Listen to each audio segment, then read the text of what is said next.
Hi friends, welcome to lesson 3, Social Inequality in Historical and Contemporary Contexts. Introduction.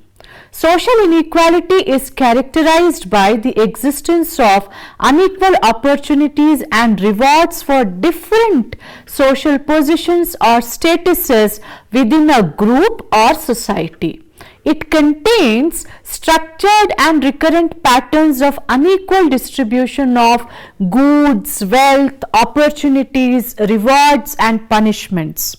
Racism, for example, is understood to be a phenomenon whereby access to rights and resources is unfairly distributed across racial lines.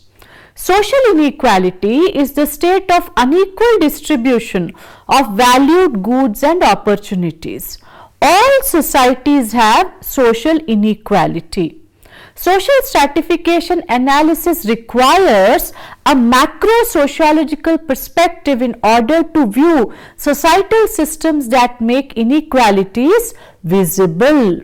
Although individuals may support or fight inequality, social stratification is created and supported by society as a whole through values and norms and consistently durable systems of stratification. Objectives of this lesson.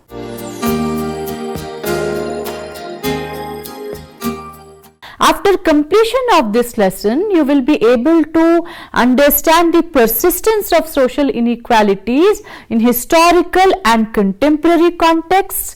You will be able to analyze the indices of inequality like life chances and lifestyles. So let us begin our discussion with social inequality.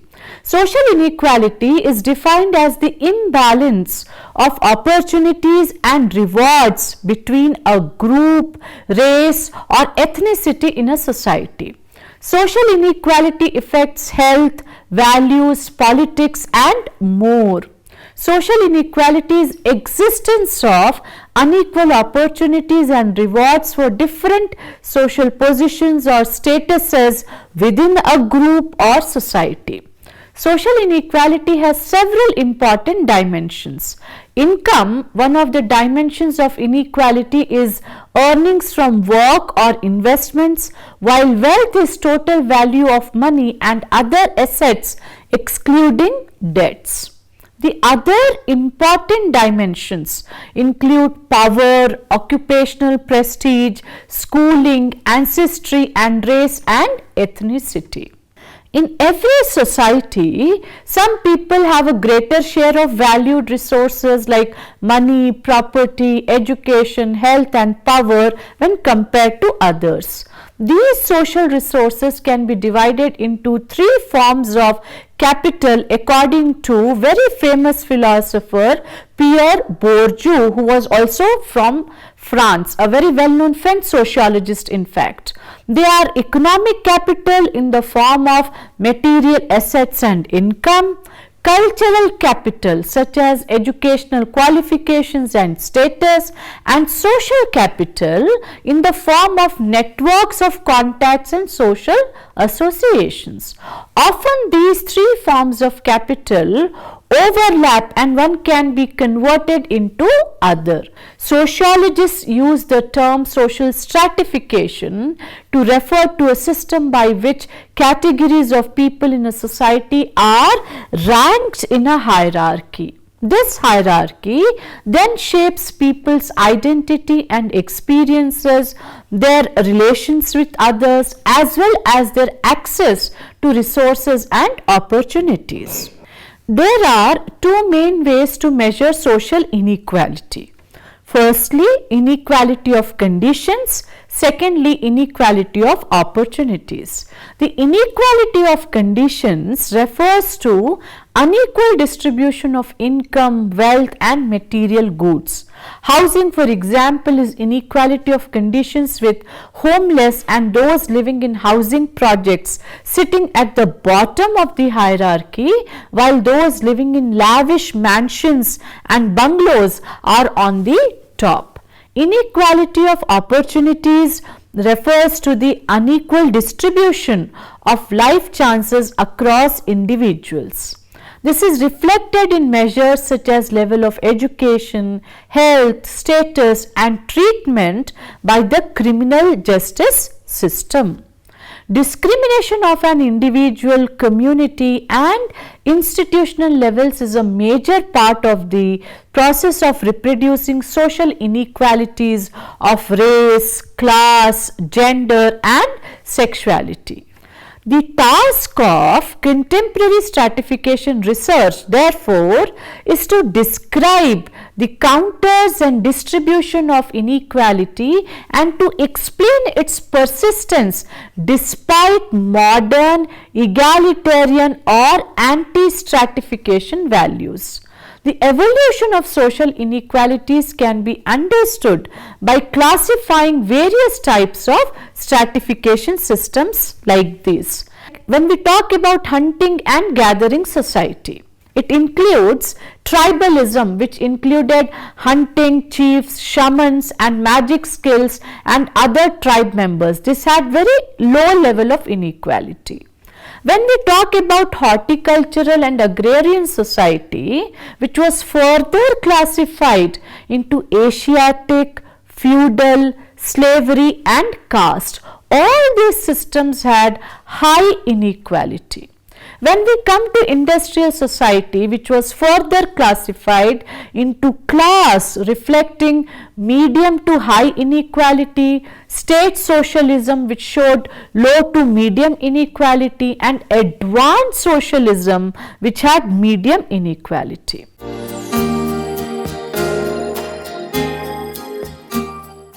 Friends, let us now discuss about social inequality in historical context. As can be implied from the discussion so far, stratification system refers to the complex of social institutions that generate observed inequalities. The key components of both social stratification and social inequality systems are: firstly, the institutional processes that define certain types of goods as valuable and desirable. Secondly, the rules of allocation that distribute these goods across various positions or occupations in the division of labor. Thirdly, the mobility mechanisms that link individuals to occupations and thereby generate unequal control over the valued resources. Inequality is produced by two types of matching processes. The social roles in society are first matched to reward packages of unequal value, and individual members of society are then allocated to the position so defined and rewarded.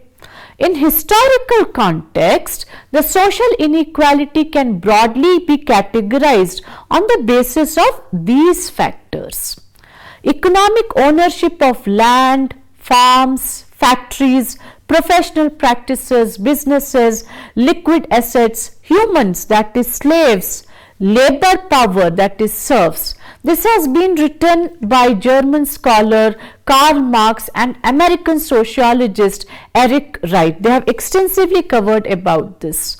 Political household authority is the another dimension. For example, head of the household, workplace authority, for example, manager, party and societal authority, for example, legislator, charismatic leader. The prominent proponents of this dimension were German sociologist Max Weber and German-British sociologist Ralph Dahrendorf. When we talk about the cultural aspect, the high status consumption practices like good manners, privileged lifestyle, and the French sociologist Pierre Bourdieu and American educator and sociologist Paul Di Maggio emphasized about these factors. Other factors like social access to high status social networks, social ties, associations and clubs, union memberships, etc. This was elaborated by British anthropologist and sociologist Lloyd Warner as well as the American sociologist James Coleman. Honorific prestige is also important factor where the focus is on good reputation, fame, deference and derogation, ethnic and religious purity, and this was discussed by American sociologists Edward Shills and Donald Treman. The English sociologist T.H. Marshall and American sociologist Rogers Brubaker discussed about civil rights of property, contract, franchisee and membership in elective assemblies, freedom of association and speech as factors of social inequality. American economist Gary Becker elaborates on human skills, expertise, on-the-job training, experience, formal education, knowledge as factors of social inequality.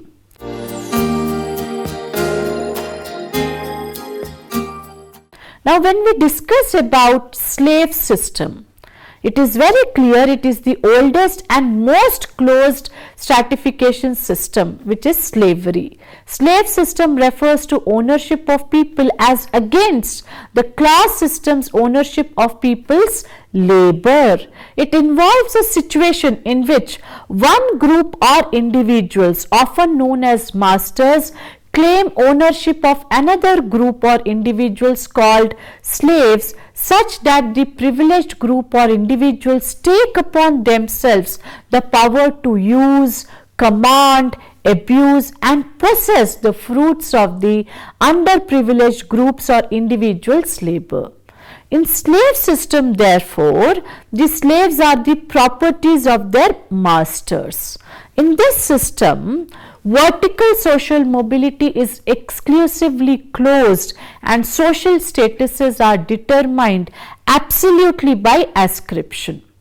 Children born to slave parents automatically become slaves by virtue of their parents' status.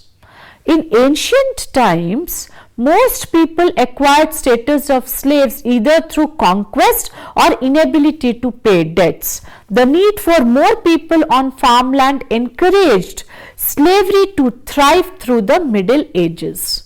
People were deliberately hunted, captured and shipped as slaves, majority from continent of Africa to the other parts of the world.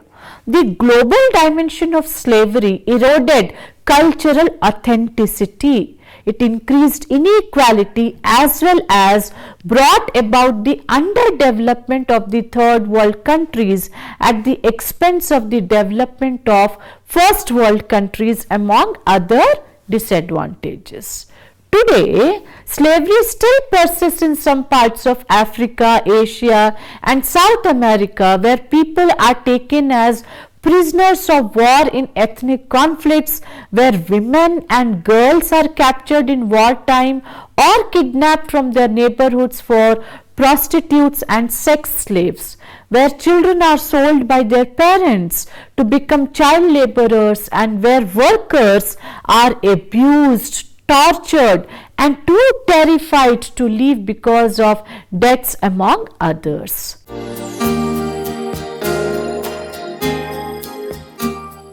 Let us now discuss about estate systems, which are also known as feudal systems, which are the characteristics of pre-modern, pre-industrial agrarian societies which were common in the continents of Europe and Asia in the medieval era through the 1800s.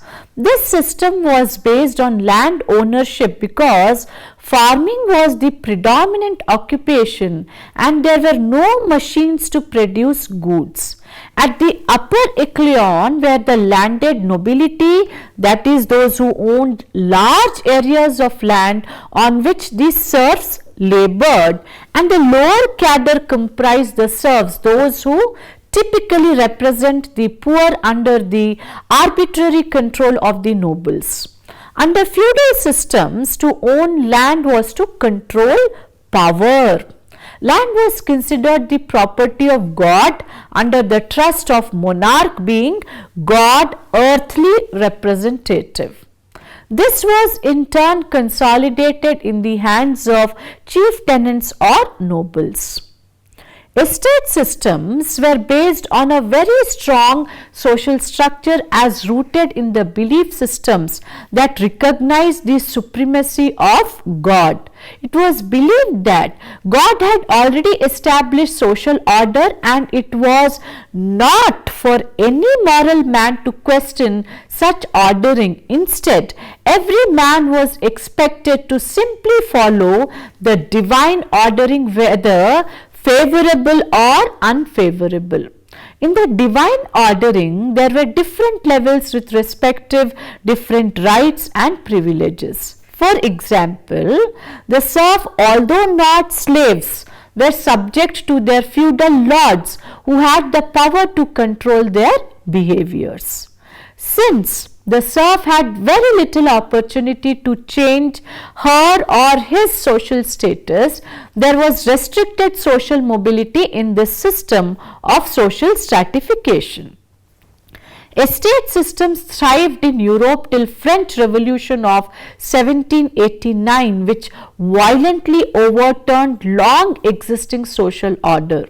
The total abolition of the feudal estates, however, could not be achieved until the communists took over China in 1949 after decades of socio-political and economic strife, which has been mentioned by De Fronzo in his book in the year 2018.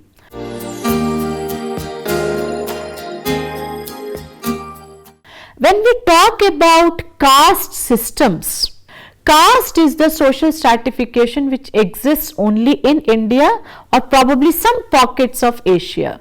It is a system of classification which states that a person born into a particular position in a society and that no action on his or her part in raise or lower that position.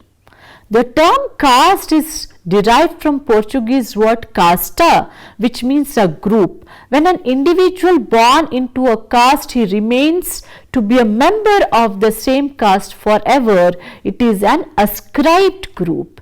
Each caste has a name and is endogamous. The membership is by birth, and castes are arranged in hierarchy, and each caste has a fixed occupation. According to McIver and Page, when status is wholly predetermined so that men are born to their lot without any hope of changing it, then the class takes the extreme form of caste. Charles Horton Cooley says that when a class is somewhat strictly hereditary, we may call it caste. M.N. Srinivas sees caste as a segmentary system. Every caste for Srinivas is divided into subcastes, which are the units of endogamy, whose members follow a common occupation, social and ritual life and common culture, and whose members are governed by the same authoritative body, that is the panchayat. According to Bailey, caste groups are united into a system through two principles of segregation and hierarchy. For Louis Dumont, the French anthropologist, caste is not a form of stratification but as a special form of inequality. The major attributes of caste are hierarchy, separation and division of labor. Max Weber sees caste as the enhancement and transformation of social distance into a religious or strictly a magical principle. For Adrian Mayer, caste hierarchy is not just determined by economic and political factors, although these are important. According to Iravati Karve, caste is a precipitate of at least 3,500 years of known history, however scrappy our knowledge of that history may be. most of our difficulties in our study of caste arise from the absence of historical documents and the poor quality of social historical studies of India. Castes are really caste clusters composed of smaller endogamous units or jatis. The number of jatis in a cluster varies in different regions of India. When we consider the details of ranking of castes in these regions, the absence of congruence in the order becomes evident. There is need for more regional and comparative studies. One of the most extreme forms of inequality which is part of caste is untouchability. It has been abolished under Article 17 of Indian Constitution.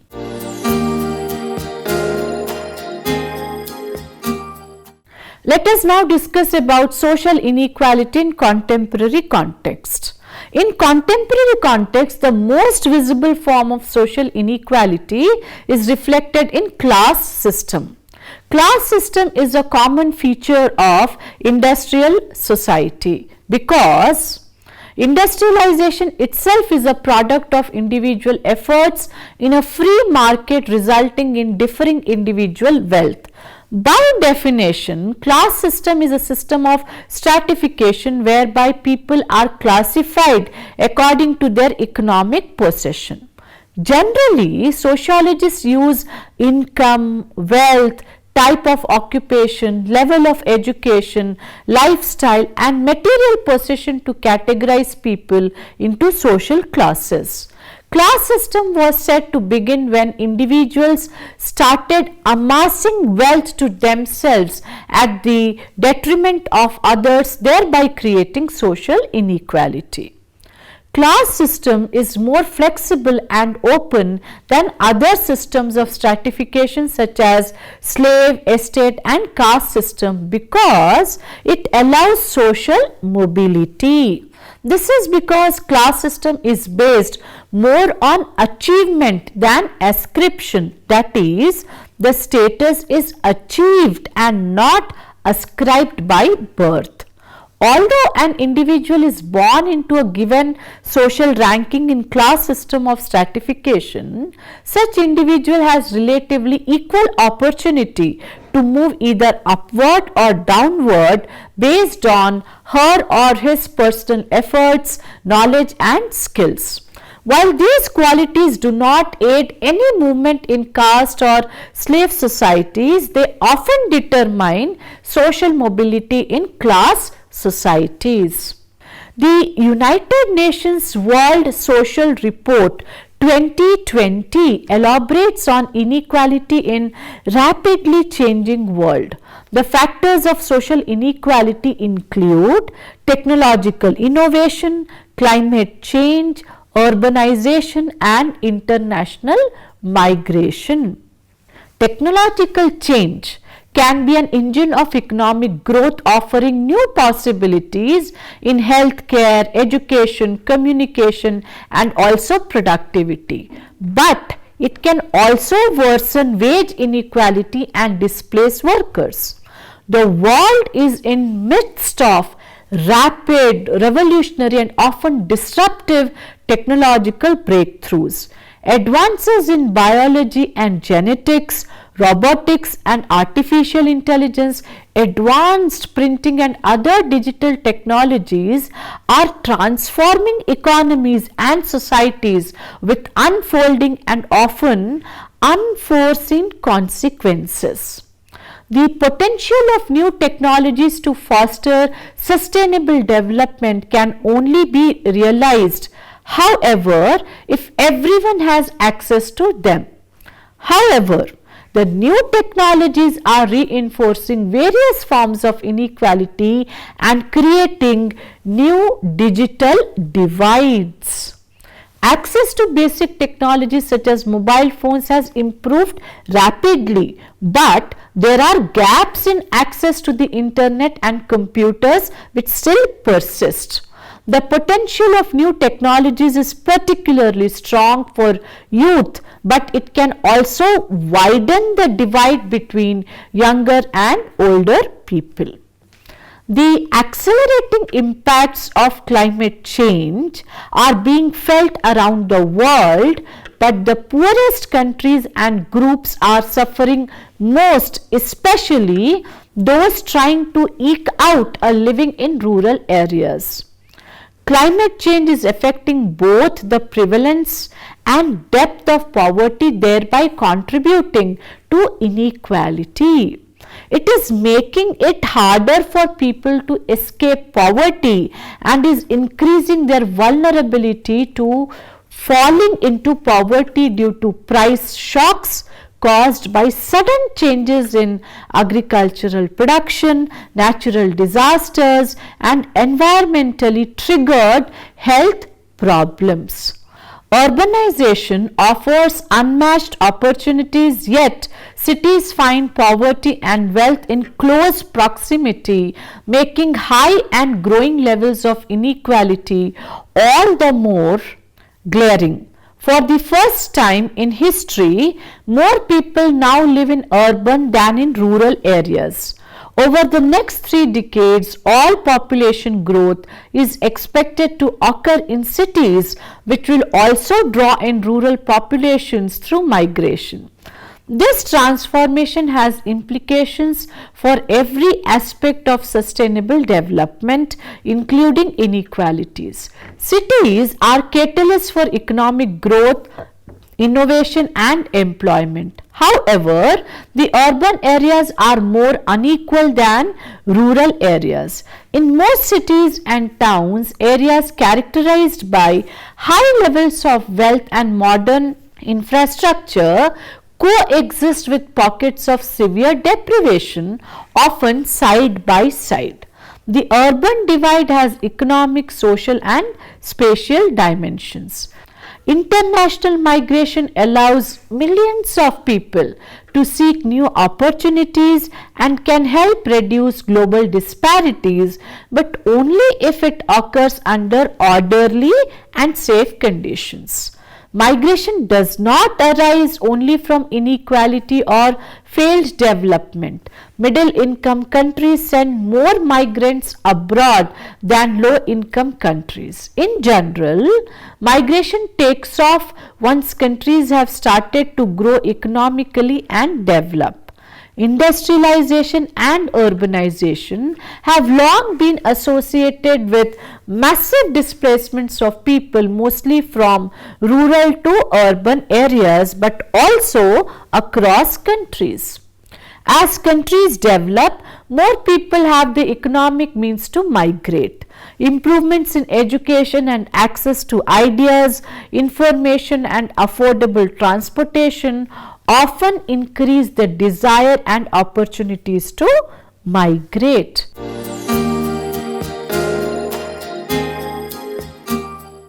Let us now discuss about the indices of inequality.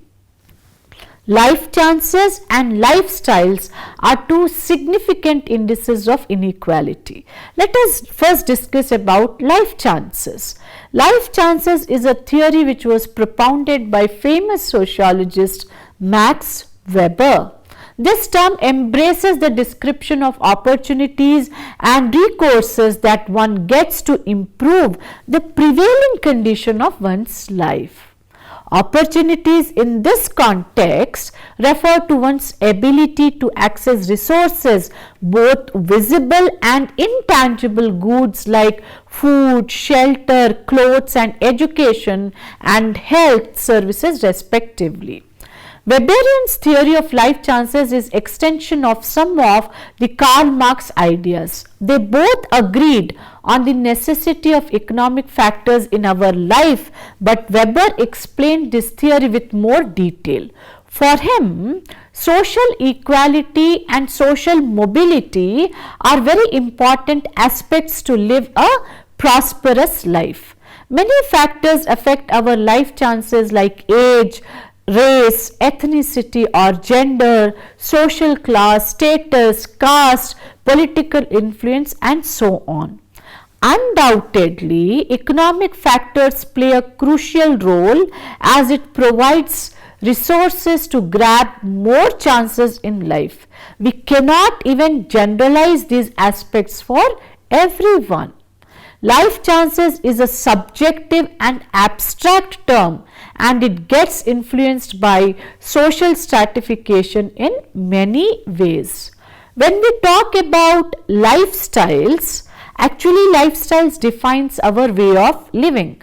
In the sociological term, lifestyle connects our habits with several social dimensions. According to psychologist Alfred Adler, the basic character of a person is established in his or her early childhood. Various factors affect our lifestyle like economic factors, place of living, our values and preferences, social status and so on. Accordingly, the social dimension started explaining our lifestyle more broadly by using social status as a distinctive element of status that is strictly connected with prestige. Lifestyle is so important because it is a visible dimension of our living standards. Our town, work, culture, income, etc. all are subparts of a social system only. Many psychological conditions also influence it. Our attitudes, interests, practices and principles affect our image in front of others. There is always our thought process which cannot be ignored. Apart from it, our actions are also fundamental in explaining our lifestyle. For example, we often use physical objects like expensive vehicles to articulate our social standards.